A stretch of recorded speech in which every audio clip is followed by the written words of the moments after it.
Look at that, right on cue. And thank you. And so now I'm going to hand it over to Jennifer, Jess, and Hanlin from Blueprint. I need to make sure that you're able to share your screen, and I'm going to stop sharing mine.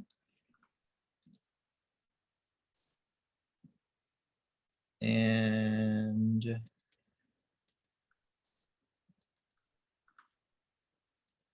hooray, looks like it's working.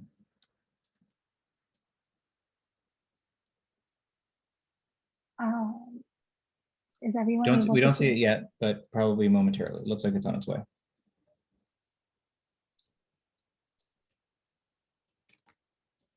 You got it. There you go. Go for it. Okay, yeah, hi everyone. We're really excited to be here. So we're from an organization from Waterloo called UW Blueprint, and I'm just going to start by giving off some introductions about our backgrounds. So my name is Jessica, and I am a third-year software engineering student at the University of Waterloo. I think I've taken 4 terms on Blueprint, and I've done roles including co-president, which I am right now, as well as VP scoping, where I talk to not-for-profits, as well as a developer on a project for the Waterloo paramedics. So that's a bit about my background. Jennifer, do you want to go? Yeah, for sure. My name is Jennifer. I am currently a project developer on a project called Richmond Centre for Disability, which is a project that I'll be talking about later on. And then I was also part of the executive team last term as a VP outreach, so reaching out to different nonprofits for partnerships and stuff. And yeah, I'll hand it off to Hanlin. Yeah, hi, I'm Hanlin. Sorry for that crazy flipping of the slides. I think my computer is lagging a tiny bit, but yeah, I had a couple of terms on Blueprint as a project developer, and this term I'm helping lead project scoping, so finding new partners for Blueprint. So just an agenda, I'm going to be talking a bit about what we do, and then Hanlin and Jennifer are going to talk about their projects, and we'll have some time for Q&A after. So UW Blueprint essentially is a group of students who is passionate about making technology for social good. So what this entails is we basically provide pro bono software consulting solutions to not-for-profits, and we find out any processes that they might want to make easier using technology, and we try to build it using a team of our students. So our project teams are typically comprised of product managers, technical leads, software developers, and product designers. So we have a lot of different people from a lot of different skill levels and backgrounds in our team. So basically the 3 pillars of our organization is number 1, impact. Our primary goal is to try to help not-for-profits all over Canada, but also internationally to help create solutions using technology. The second thing we want to do is community, not only helping the kind of non-profit and technology community within Canada and Ontario, for example, like outreaching to organizations like Civic Tech Toronto, but also fostering a community of people within Waterloo, especially during an online term, is really important. The third thing that we really value is growth. So we're all about learning. So even if you don't really know how to code or anything, we have people who are there as project leads to teach younger and junior developers how to build products and to basically just gain experience that will help them in their career. So in terms of our impact, if we can go to our next slide, we have almost, I think, 100 students this term, and that's actually quite crazy because we created our organization in 2016, and we're growing even now, and our volunteers and our students usually take 10 hours per week on our projects, which is quite a lot actually, because there are full-time students or on co-op, and we have completed almost 22 non-profit projects, and this term alone we have around 8 to 9 projects, which I'll be showing in our next slide. These are some of the projects that we are working on currently, and as you can see, they're a mix of organizations from BC, such as Heads Up Guys, Planet Read is from India, and a lot of these are Toronto organizations as well. So in terms of our product pipeline, I think a lot of our goal and our mission is to teach students how to contribute to different parts of the project pipeline, and in terms of how we kind of interface with NPOs. Sorry, the slide Sorry, is I think sorry, I think it's, I don't know if it's my monitor. I think it's fine.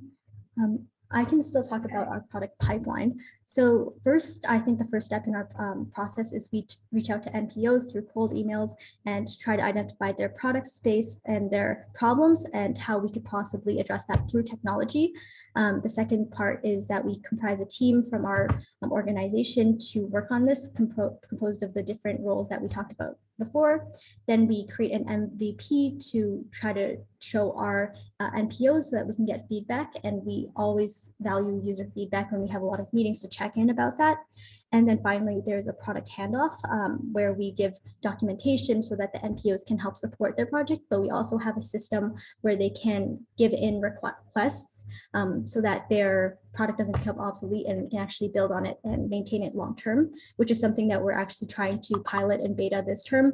And it's been quite difficult because just of the nature of open source. So that's some of like the stuff that we've been working on currently and some of our processes. I think Hanlin's having some trouble sharing her screen, but yeah, I think I'm lagging a lot. Do you mind sharing? Yeah, I can try to share screen. All right, can you see my screen? Yep. Okay. How do you present? Share. Oh, I see. Top right. There you go. All right.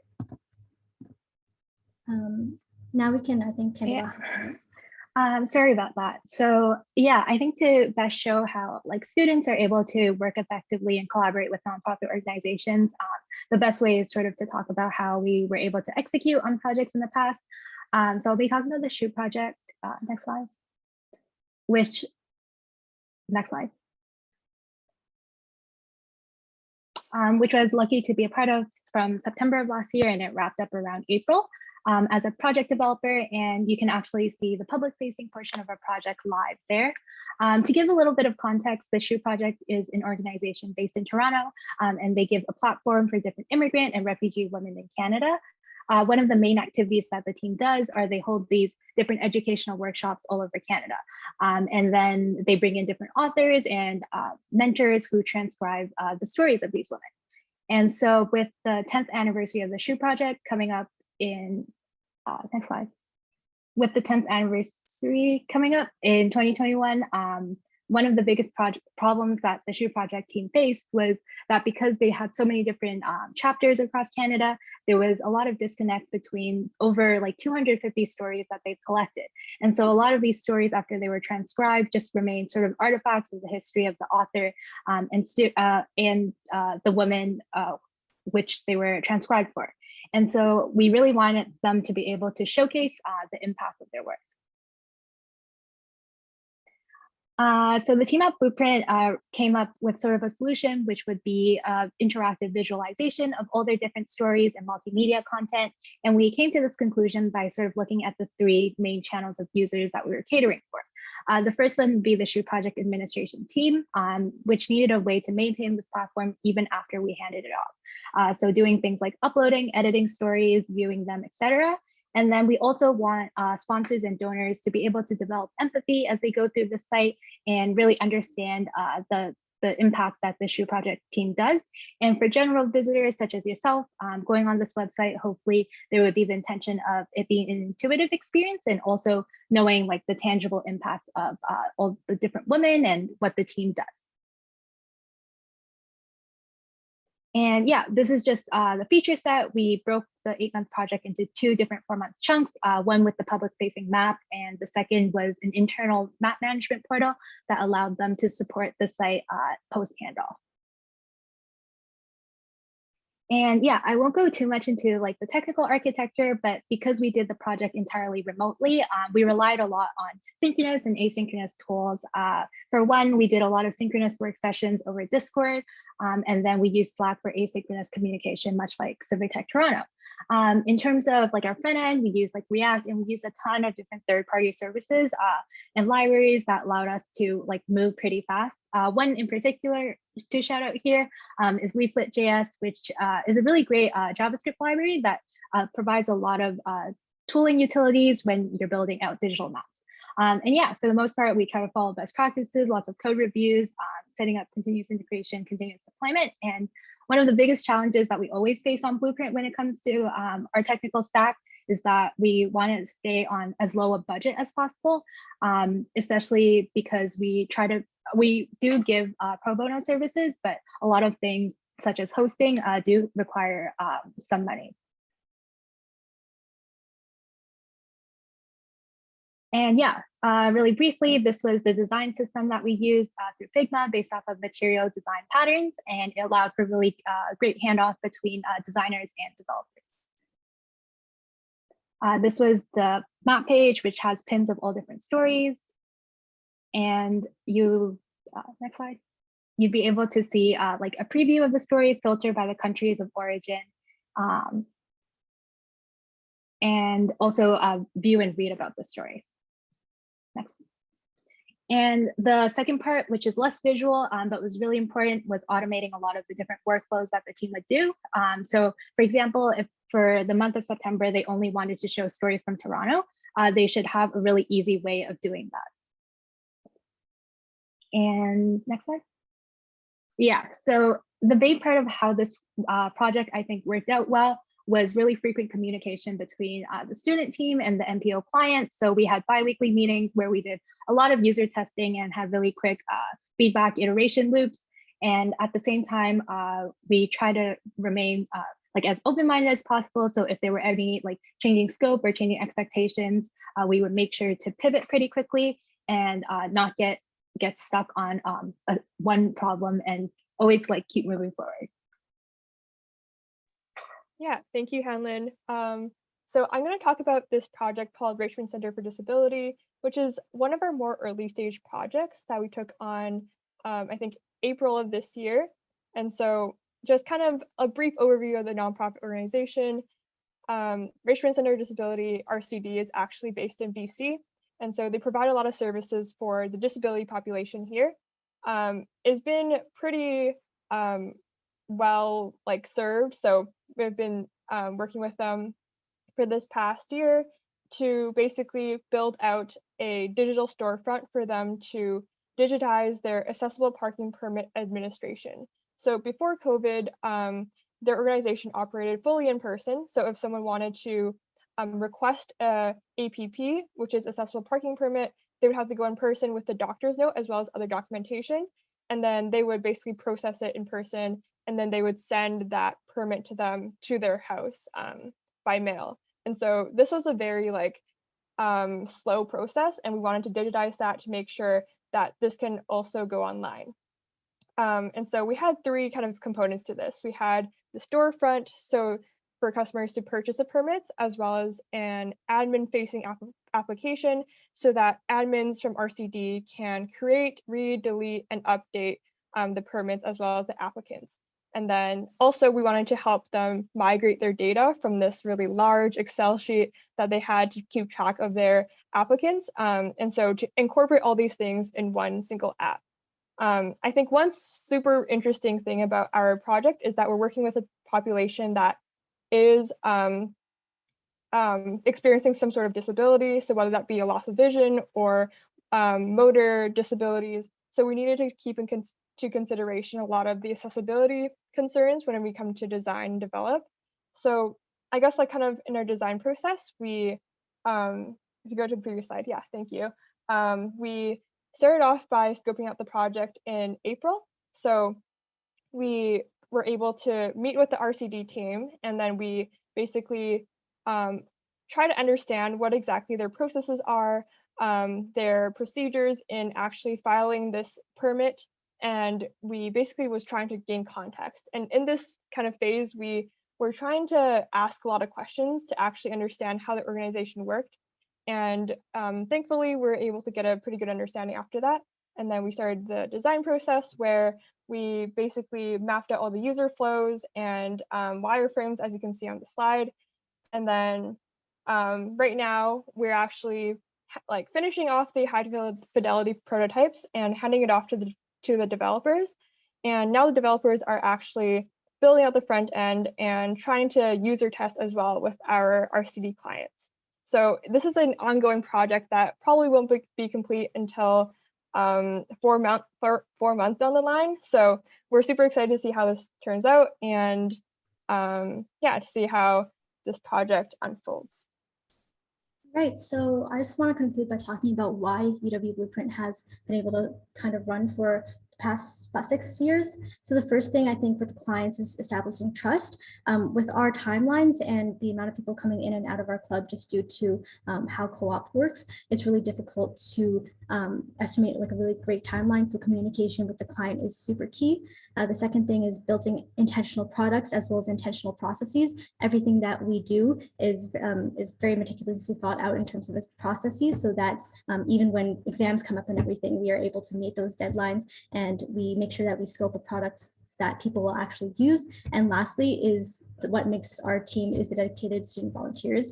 I think I met like the most incredible people at this club, and I'm just blown away by the amount of talent here. And we have people who started off as juniors and have risen to senior roles after staying on for almost 4 years. And those are the people that are helping to mentor juniors and bring up the next generation of, I think, leaders in Waterloo. So yeah, thanks for listening. And I think if anyone has any questions, I think they're free to go now.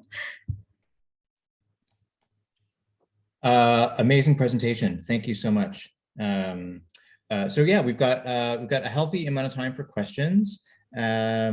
We're going to keep the recording going for the Q&A, and so just know that if you want to ask your question by chat, you're welcome to do that, or by video.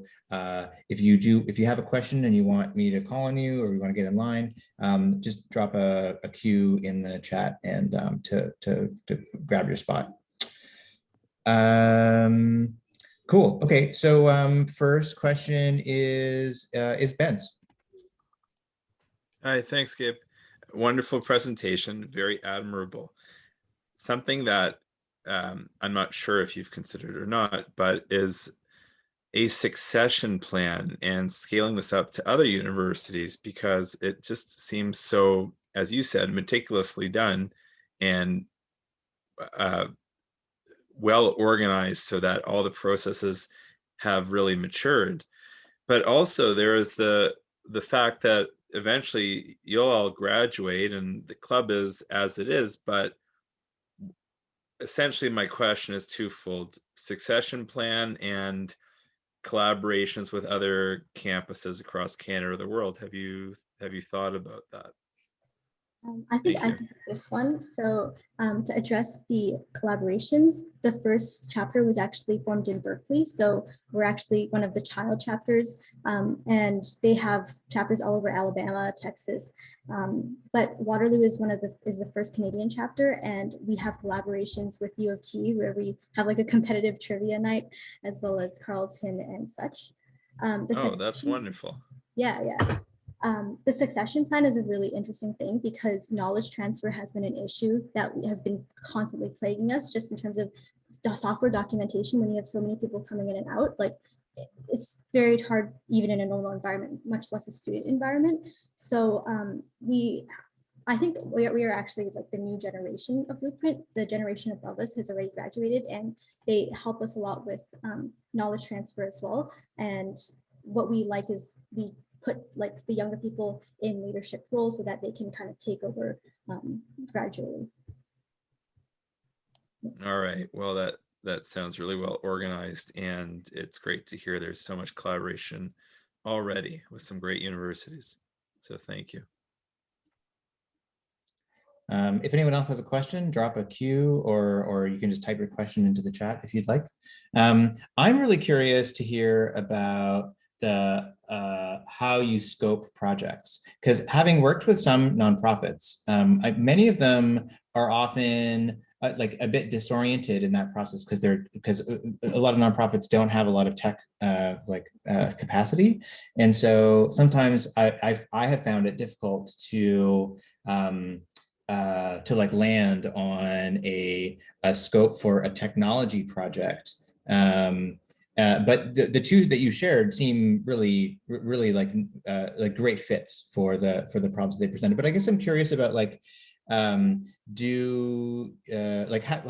the secret to doing project scoping really well? And are there partners that you have conversations with that you never land on a project scope with?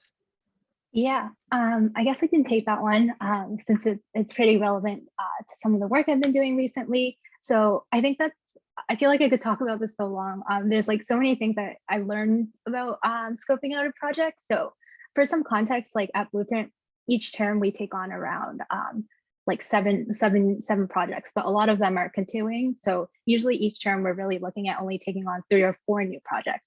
But then for example, this term, like we've talked to like 18 different like organizations, and we have like 6 to 8 projects ready for deliberations, but we're only able to take 3 from there, right? And so the nature of what it is that a lot of times, so we set up these like introduction scoping calls and scoping meetings, but it's really tricky because I think because like nonprofit organizations obviously don't have like perfect problems, right? And we're often like pretty wary too if they come to us saying like, we want an app and we want like a volunteer app. These are like the features that we want. It's like we always try to want to strike some sort of balance between it being exploratory, but at the same time, making sure that we'd actually be helping them with something.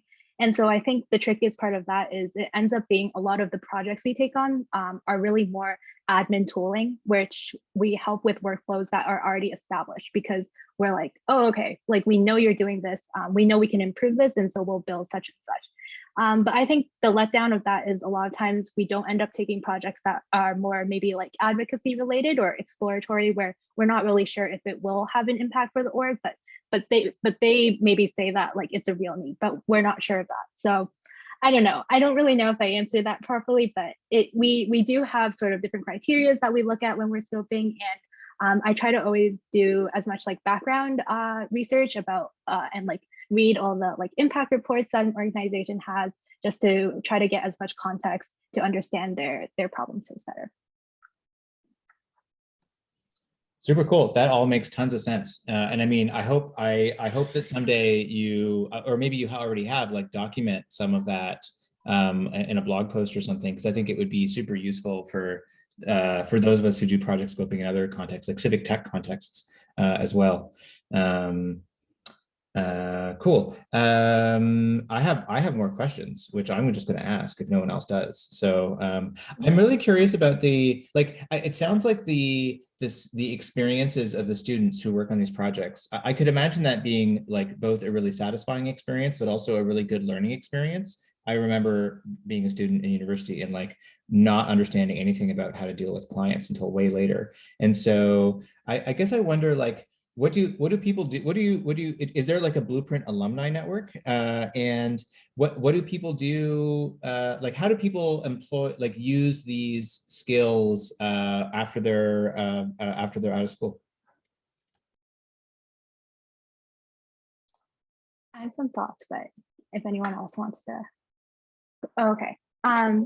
Like, first of all, yeah, I mean, because I think the club is like still relatively new, we sort of just had our first like cohort of people graduating. But I think, sorry, what was the specific question again? Yeah, sorry, I was a bit of a ramble.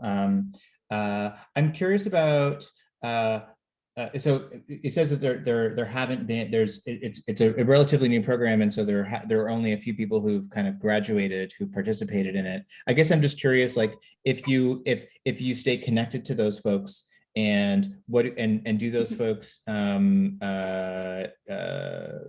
does their whatever they're doing after university, does it connect back in some way to the projects that they worked on at Blueprint?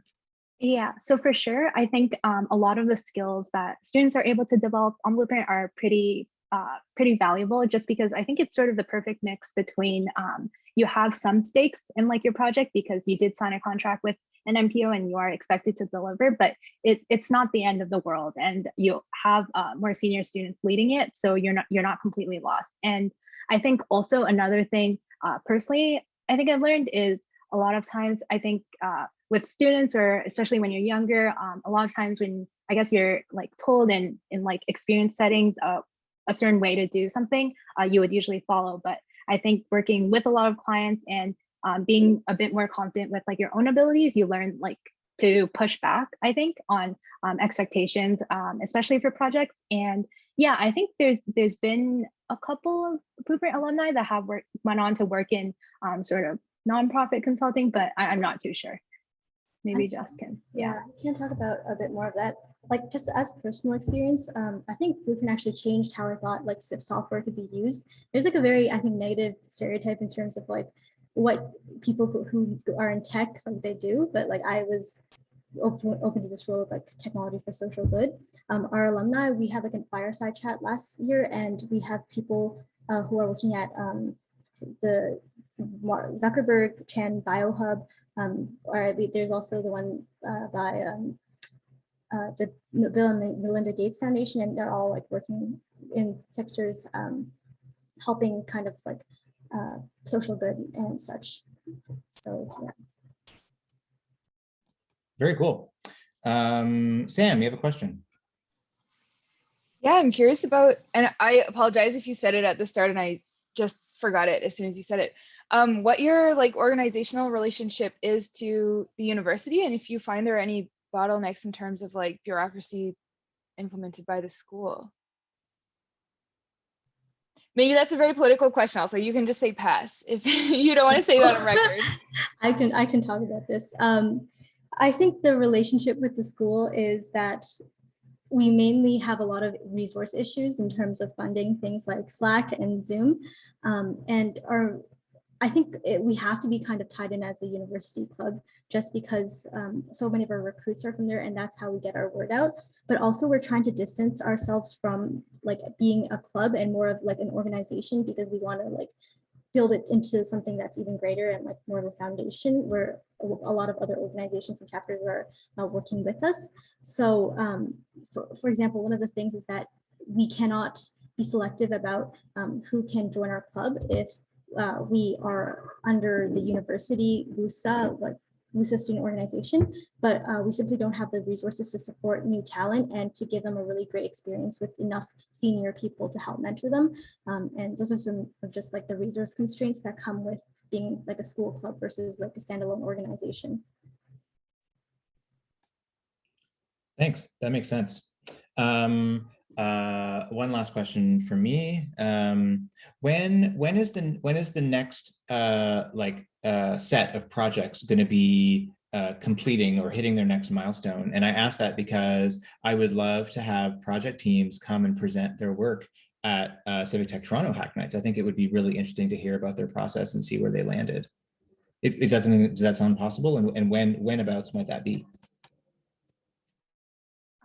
So projects always wrap up around like the end of a school term. So for this term, it would be end of August. I think we have two projects wrapping up and one like winding down for this term. I think like something I even floated a bit with Jess before this was that because we scope out a lot of projects, but we don't end up taking a lot of them, we wondered like, would these projects be able to like take flight at like Civic Tech Toronto instead? But then we just weren't sure, because I think a lot of like the scope of these projects end up really big, and then like these I think like a lot of the projects at Civic Tech are very like exploratory in nature. So and it also seems strange to like enforce that, but yeah, I think project teams would definitely be interested to talk about in the future. We also like publish case studies when projects wrap up. So cool, that's awesome. We'd love to stay in touch to talk about getting project teams to present, but then also, like as you say, thinking of Civic Tech Toronto as a space that can house some of these projects as they go forward. So, Ben, is your question super quick? We have 1 minute. Okay, go for it. Thanks. To me, this seems like a really nice way to dovetail into for-profit or organizations' corporate social responsibility efforts, especially tech firms. Have you ever thought about licensing these types of processes to any of them so that they can ramp it up on a global scale and help direct their charitable efforts with some of your processes and design ideas? Jess, you could talk about SVP. Yeah, so we actually do have I don't know if you're actually talking about our processes or the finished products that we have, but one of our projects actually graduated to a point where they saw a lot of potential to actually make it into a market solution. So they actually branched off into their own kind of organization. And again, there's a lot of, I don't want to say political, but financial blurred lines there, because they came out of a kind of not-for-profit club, but they did need to like monetize, and they wanted to make this into something that could be like the product was a grant kind of form that could be used to raise money for social enterprise. And they wanted to be able to market this to other not-for-profits. So things that we wanted to consider when we wanted to graduate these projects is like making them tied to Blueprint, or keeping them tied to like the social enterprise values and that kind of idea. So is that kind of answer your question? I'm not sure. Yeah, and then what you said, I was going to add, there are probably family trusts and foundations that would love to invest their money in something like this rather than just cutting a check, because you actually get a meritorious return, and it's a real program, and it's technology based and can be, as evidence, scaled up around North America at least. So thank you. Thanks everyone. Please join me in a virtual round of applause for our presenters.